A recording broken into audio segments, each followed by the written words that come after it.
Pulsechain has vastly superior features to Bitcoin. Vastly.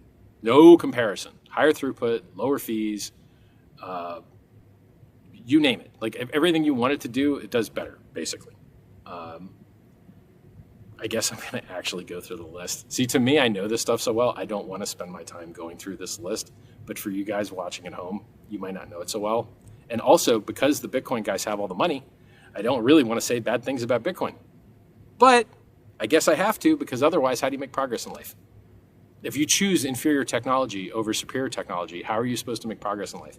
Should we all say great things about cassette tapes because the cassette tape guys have all the money? Yeah, man, cassette tapes are awesome because those guys have all the money. Screw CDs, screw MP3s. No, it's not it's not honest, it's not ethical. Just tell the truth. Bitcoin's price, better than almost any other price in crypto. Started the lowest, went the highest. But when I called the top many, many years ago at 65K, now it's 95K, you're up 50%. After a dip to 14K or 17K, went from 65 to 17. I mean, I don't know, man. Are you able to retire your family and create generational wealth off of a 1.5x? Probably not. So while Bitcoin is great and they've got the most awareness and they've got the most marketing, it is not good technology. Well, should I say it's not good? It is good technology, but it is slow, expensive, and has very few features. And it's bad for the environment. No, you didn't say it was bad for the environment. Yeah, it's bad for the environment. You don't have to nuke the environment to maintain a consensus network. There's tons and tons of networks out there maintaining consensus just fine that aren't nuking the environment. Pulsechain is one of them. You don't have to buy a miner from a magical, mystical miner company, of which there's only a few. You don't have to plug it into some giant, massive source of electricity. You don't have to suck the middleman D of the electric company and give them nearly all your profit to go hurt the environment. Oh, but no, we use renewable energy. Yes, I'm glad. Congrats. But even if it didn't hurt the environment, even if it was all renewable, it has a limit. And when you use up the renewable, somebody else can't. Maybe you could have been smelting aluminum, doing whatever else. And then you're also not going to have 100% renewable. And then why do you care to make the electricity company rich anyway, even if it was renewable? And guess what, man? What price do you think they're selling down in order to pay that electricity bill? They're selling coins to pay that electricity bill. Do you like them selling down the price, billions of dollars over a decade, to sell the price down for what? To what end? To enrich a few mining companies and a few electricity companies and a few facilities companies for what? To maintain a consensus network? We have proof of stake that works wonderfully well now. We do not need to blow up the environment or have expensive costs or have centralization in the form of mining networks like this Foundry network the United States oftentimes has, I guess, nearly 50% or something, which ain't so great if you're worried about a 51% attack. But hey, man, I hate beating on Bitcoin, but if you don't tell the truth about it, are you really going to have people buying superior tech? Are you? Probably not. So someone has to bite the bullet and tell the truth about the stuff. And yes, it sucks because they're all tribal and they're going to hate on you, but they were going to hate on you anyway. So you might as well just tell the truth, and then they're just going to hate you anyway. Bitcoin's had more than one inflation bug. Pulsechain has not. Bitcoin doesn't have stable coins on it that are worth a crap. Pulsechain does. Bitcoin does not let you launch your own tokens easily. Pulsechain does. Go to pump.tires. You can run your own code, launch your own coin like that. You can publish documents very easily on Pulsechain. You can communicate and message other people on Pulsechain. You can have privacy and anonymity if you want. There's ZK-enabled privacy tech on Pulsechain. These things do not exist on Bitcoin, and they are awesome, and they are progress, and it's a better tool. If you believe in toolboxes and you believe in empowering people to be able to do what they want to do to make their lives better, Pulsechain has superior tech. Hex has superior tech.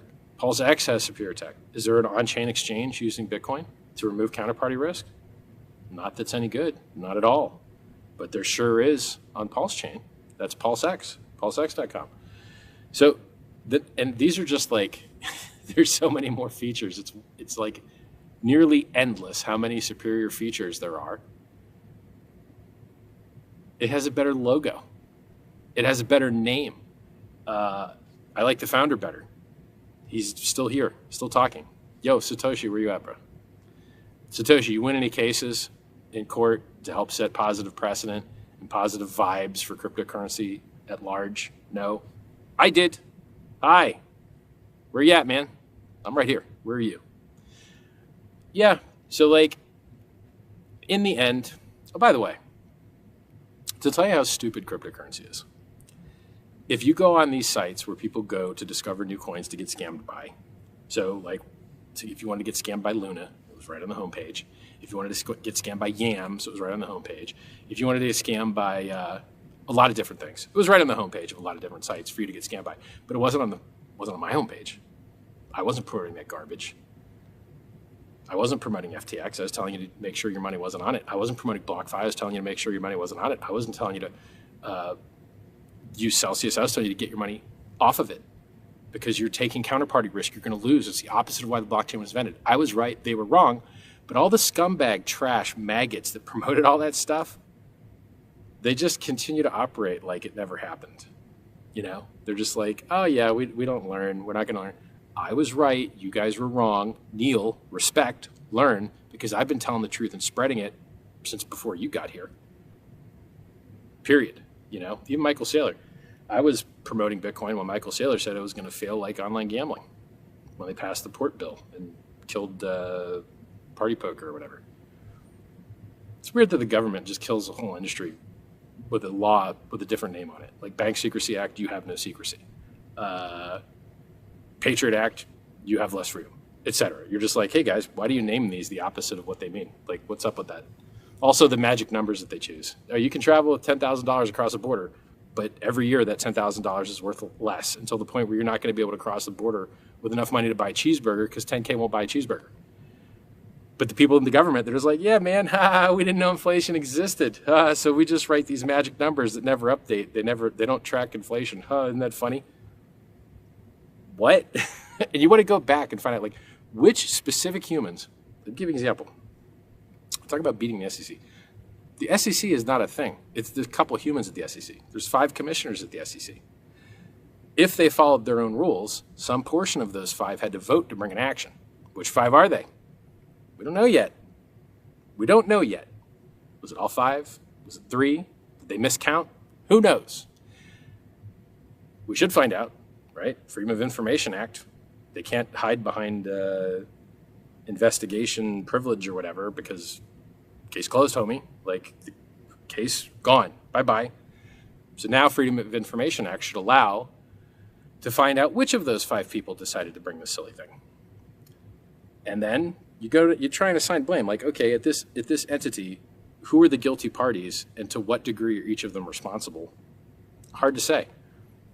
For instance, with this, like, who is the person that chose that 10K limit and why does it never move? And why are these magic numbers all over the place? And who are the people that made those mistakes? And do they ever apologize for it? Has anyone ever held them to account? Like, hey, you made everything in the world worse by not understanding inflation exists and choosing numbers that never update to account for it. Do you feel bad about that? Do you feel sorry about that? Have you ever tried to fix your mistake? Have you ever allocated any of your resources or time to undo the screw-ups that you've made in governance? And there's enough to go around, right? Like, there's bad laws all over the place globally, and I just never see anyone accepting responsibility. It's just like, man, anyway, I'm trying to make the world a better place. Speaking of making the world a better place, I raised $27 million for charity. Didn't give $27 million for charity, raised it. You guys gave $27 million for charity. You guys deserve the credit, and you guys gave your money to an entity or entities that are literally spending it on medical research to try and save your life. I love that. There's a lot of guys that say they support longevity, but when it comes time to raise the old money, they're not doing anything. You guys, me, Pulsechain, you, together, raised $27 million for medical research to save lives.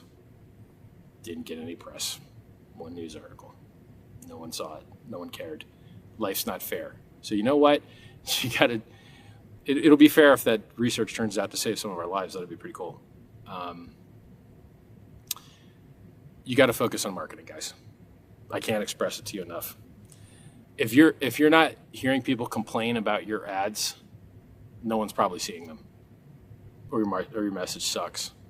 Because if you're out there advertising a strong message, true message, a wholesome message, the evil, stupid scum of the world will come and yell at you.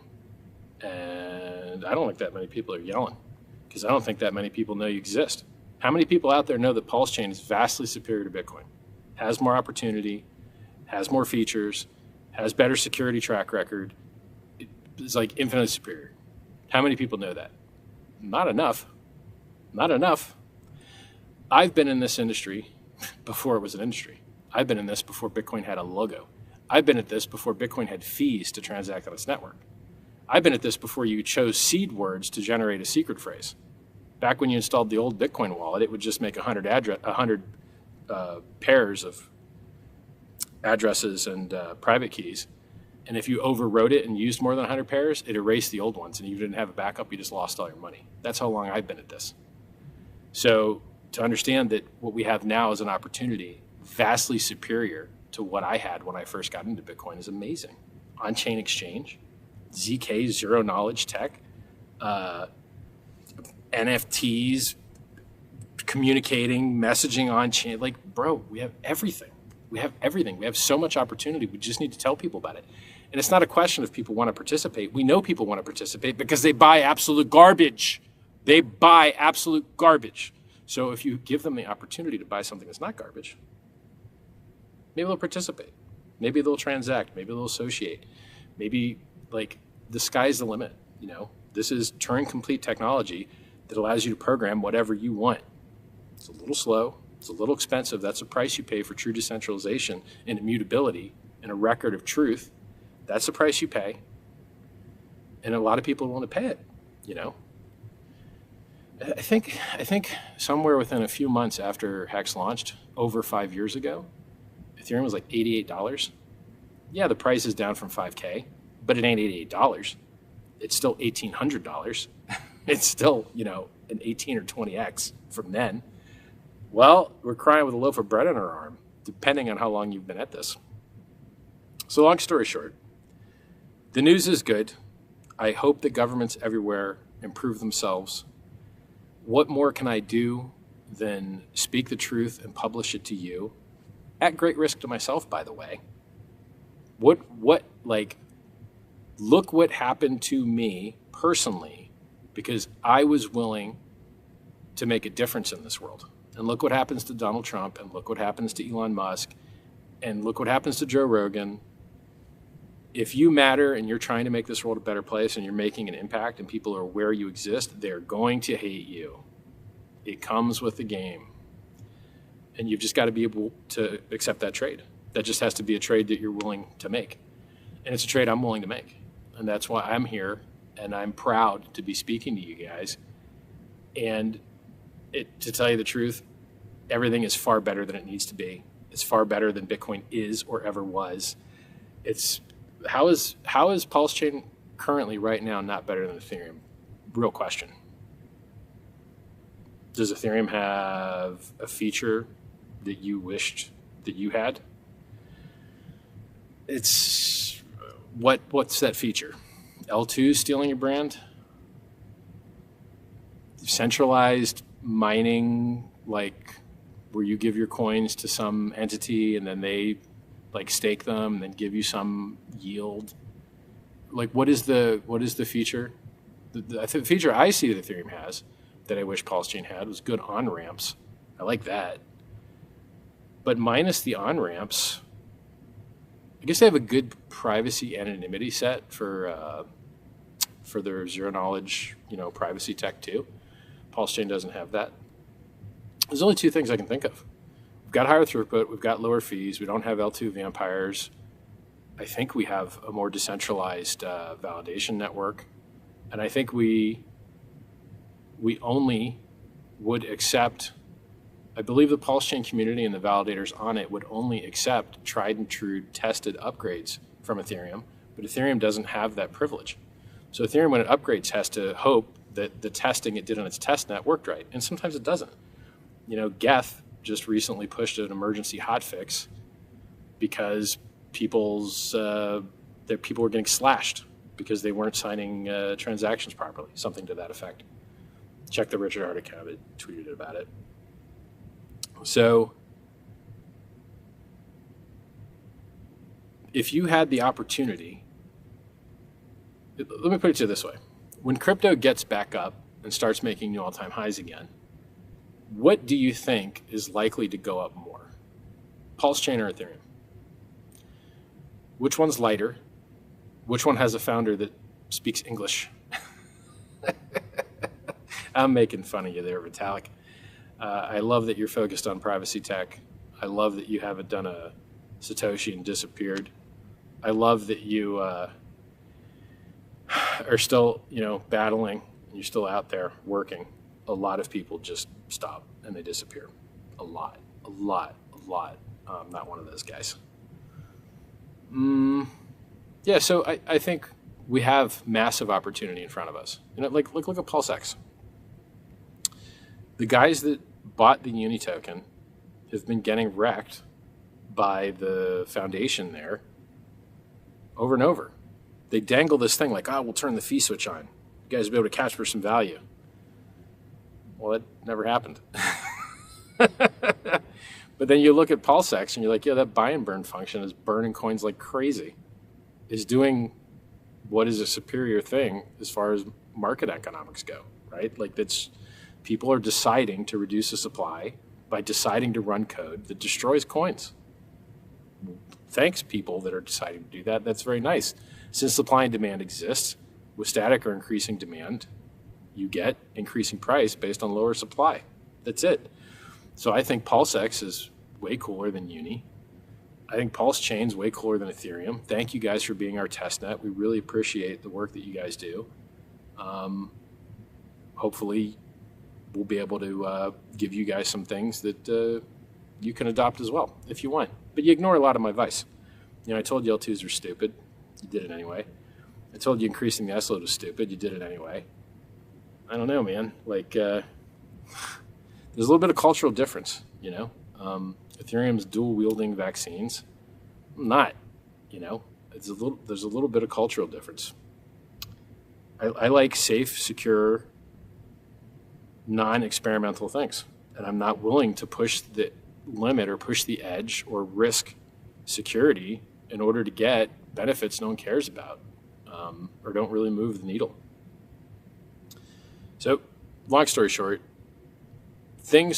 I really do hope the Ethereum price goes up more than most people. I really do hope.